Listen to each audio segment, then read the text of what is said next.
नमस्कार, मैं सिद्धांत सहगल मेरे YouTube चैनल पर आपका स्वागत करता हूं। राहु और केतु राशि बदलने वाले और आप जानते ही हैं कि राहु और केतु की चाल उल्टी होती है। इसलिए ये दोनों ग्रह मेष और तुला से मीन और कन्या में आएंगे, यानी राहु मेष राशि से जाएंगे मीन राशि में और केतु तुला राशि से कन्या राशि में आएंगे।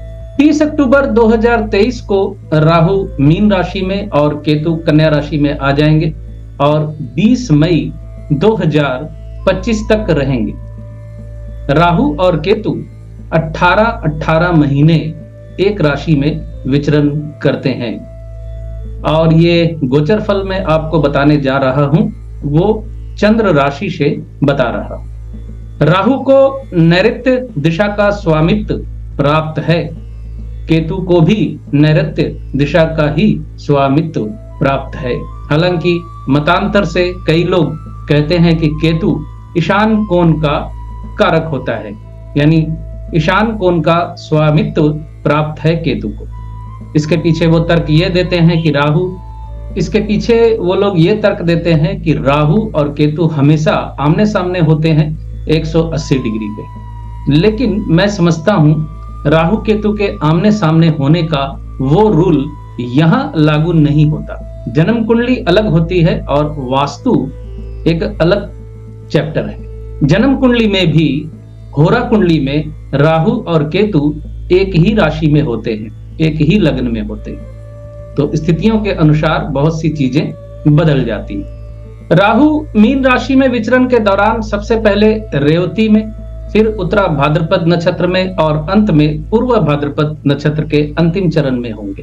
राहु की उल्टी चाल की वजह से ये रेवती से पूर्व भाद्रपद की तरफ जाएंगे। राहु के रेवती में विचरण के दौरान धन के मामले में आप भाग्यशाली हो सकते हैं। उत्तरा भाद्रपद नक्षत्र में विचरण के दौरान जातकों का मन धर्म कर्म में लगेगा, समाज को नई दिशा दिखलाने में मदद करेंगे।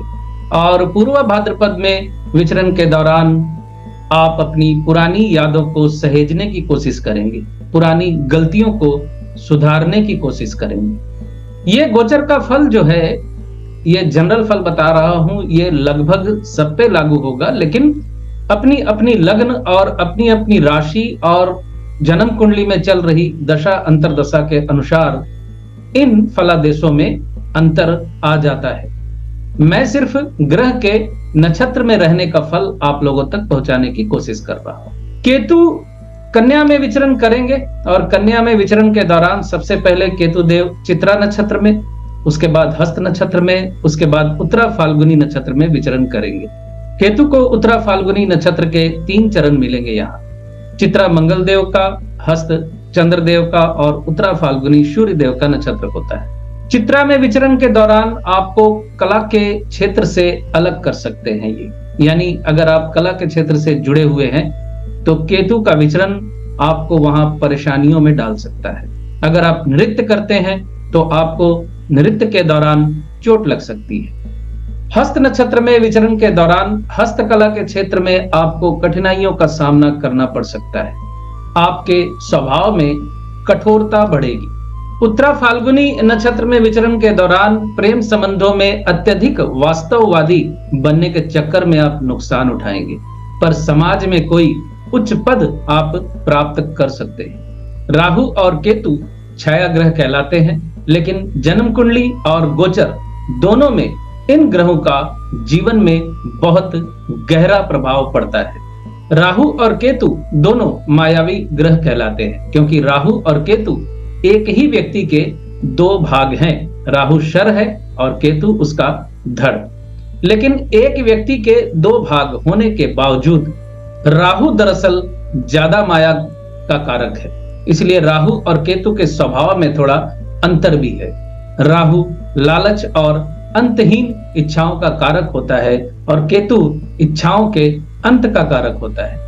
राहु जिस ग्रह के साथ और जिस भाव में बैठते हैं उस ग्रह के कारकों में वृद्धि करते हैं और भावों के फल में वृद्धि करते हैं। या इसे यूं समझें कि राहु को उन चीजों की प्राप्ति की अनंत इच्छा होती है या उनके मन में ये इच्छा जन्म लेती है। पर केतु जिस ग्रह के साथ और जिस भाव में बैठते हैं, जातक को उन चीजों और इच्छाओं से काट देते हैं। राहु को स्त्रीलिंग ग्रह माना जाता है तथा राहु वायु प्रधान ग्रह होता है। तो चलिए हम मेष राशि के जातकों के लिए सबसे पहले देखेंगे कि ये परिवर्तन शुभ या अशुभ फल लेकर आ रहा है। तो मेष राशि के जातकों के लिए राहु होंगे द्वादश भाव में और केतु होंगे छठे भाव में। द्वादश भाव में राहु का विचरण जीवन के प्रत्येक क्षेत्र में हानि तथा अत्यधिक व्यय, अग्नि से दुर्घटना और भय देता है, तथा केतु का छठे भाव में विचरण आर्थिक लाभ व वृद्धि तथा सुख वृद्धि का योग बनाता है। अब आप यहाँ ये प्रश्न उठा सकते हैं कि राहु और केतु दोनों अलग अलग फल करेंगे तो हमें किस ग्रह का फल मिलेगा, क्योंकि दोनों का राशि परिवर्तन एक साथ हो रहा है और दोनों 18 महीने तक एक ही भाव में बैठे रहेंगे। तो मैं यहाँ आपको एक सूत्र बताने जा रहा हूँ, जिसे ध्यान से सुनिए। चंद्रमा मन का कारक ग्रह होता है। तो पहला सूत्र यह है कि चंद्रमा जिस दिन राहु के साथ होगा या राहु के नक्षत्र में होगा तो राहु के फल देगा आपको, तथा चंद्रमा जिस दिन केतु के साथ होगा या केतु के नक्षत्र में होगा उस दिन केतु के फल आपको मिलेंगे। दूसरा सूत्र यह है कि राहु की महादशा या अंतरदशा जिनकी चल रही है उनको राहु का फल ज्यादा मिलेगा, तथा जिनकी केतु की महादशा या अंतरदशा चल रही है उनको केतु का फल ज्यादा मिलेगा। ये दोनों ही सूत्र आपके लिए नए सूत्र हो सकते हैं जो मेरे अलावा कभी किसी ने नहीं बतलाए आपको, लेकिन ये सूत्र मैं पिछले 8 या 10 सालों से अपने वीडियो के माध्यम से आपको बतला रहा हूं। आइए अब मैं आपको राहु का फल थोड़ा विस्तार से बतलाता हूं। मेष राशि के जातकों को राहु के द्वादश भाव में विचरण के दौरान धन हानि और एक्सीडेंट का योग बन रहा है। द्वादश का राहु आपको विदेश भी भेज सकता है या विदेश जाने की इच्छा आपके अंदर प्रबल हो सकती है।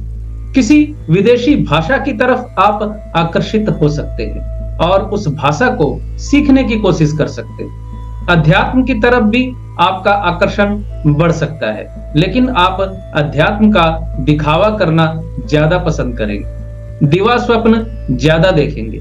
विवाहित जीवन में परेशानियां बढ़ सकती हैं। जून 2024 तक विवाहित जीवन में तनाव और अलगाव तथा मामला मुकदमा झेलने की स्थिति बन सकती है। जुलाई 2024 से फरवरी 2025 तक का समय आपके लिए लाभकारी रहने वाला है।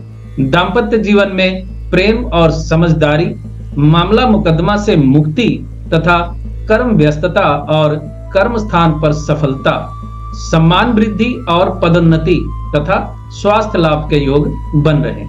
मार्च 2025 से मई 2025 तक का समय आपके लिए धन लाभ, विदेशों से लाभ, लंबी यात्राओं में वृद्धि का योग बनता है तथा धन वृद्धि के योग बन रहे। अब मैं आपको केतु के छठे भाव में विचरण का फल बताने जा रहा हूं। छठे भाव में केतु का विचरण आर्थिक वृद्धि करवाता है। नवंबर 2023 से फरवरी 2024 तक का समय आपके लिए काफी सफलता वाला रहने वाला है।